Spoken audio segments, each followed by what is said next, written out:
S'il y a beaucoup de cavaliers dans notre pays, il y a aussi beaucoup de personnes qui ne connaissent pas bien les chevaux et qui ne savent pas comment se comporter en présence de cavaliers sur la voie publique. La première chose qu'il faut avoir en tête, c'est que le cheval est un animal craintif. Mais un cheval est à la base un animal qui a de l'instinct et c'est un animal de proie.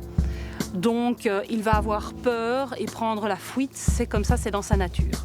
Et ça, c'est extrêmement dangereux sur la route. Quel conseil peut-on donner aux autres usagers, que ce soit des cyclistes, des motards ou des conducteurs d'auto ? Surtout de tenir ses distances, de ralentir à l'approche d'un cheval. En tant que vélo, de signaler sa présence par un petit appel vocal, c'est très bien aussi. Lors du dépassement, toujours doucement, vraiment doucement, parce qu'un cheval peut faire un écart sur la voiture et encore une fois engendrer un accident. On évite le bruit aussi, surtout. Oui, le bruit, les klaxons, etc., il faut vraiment éviter parce que ça n'a pas d'utilité de toute façon. Et aux cavaliers qui devraient ou voudraient aller sur la chaussée, que peut-on leur conseiller ?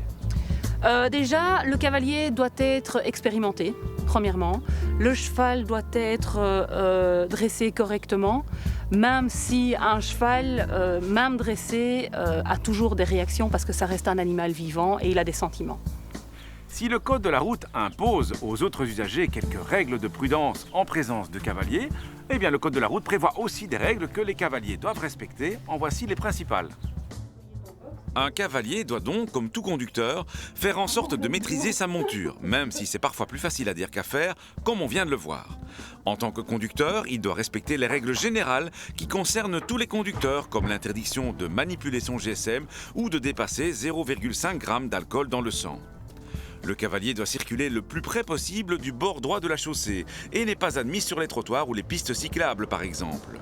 Par contre, en dehors des agglomérations, il peut emprunter un accotement de plein pied situé à droite de la route. Le cavalier doit indiquer ses changements de direction par un mouvement du bras. Pour la vitesse, galoper en agglomération lui est strictement interdit. Par contre, les cavaliers peuvent circuler à deux de front, même si la file indienne reste préférable.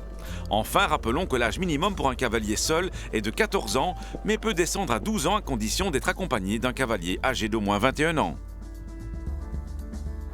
La plupart du temps, les cavaliers essayent d'éviter les axes les plus fréquentés. Et s'ils le font quand même, c'est généralement parce qu'ils ont ainsi l'occasion de rejoindre un endroit plus calme. Quel que soit l'endroit où vous les croisez, nous vous demandons de faire preuve de patience et de prudence pour leur sécurité, mais aussi pour la vôtre. À la question de la semaine dernière, il fallait répondre qu'un automobiliste doit pouvoir se saisir de son extincteur en maximum 10 secondes.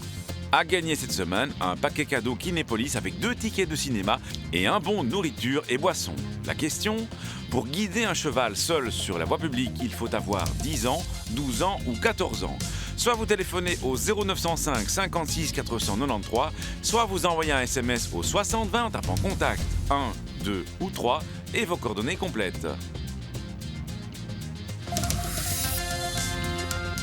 Comment doivent s'habiller les motards et leurs passagers ? Été comme hiver, la loi leur impose de porter un casque, mais aussi des gants, une veste à manches longues et un pantalon ou une combinaison, ainsi que des bottes ou des bottillons qui protègent les chevilles.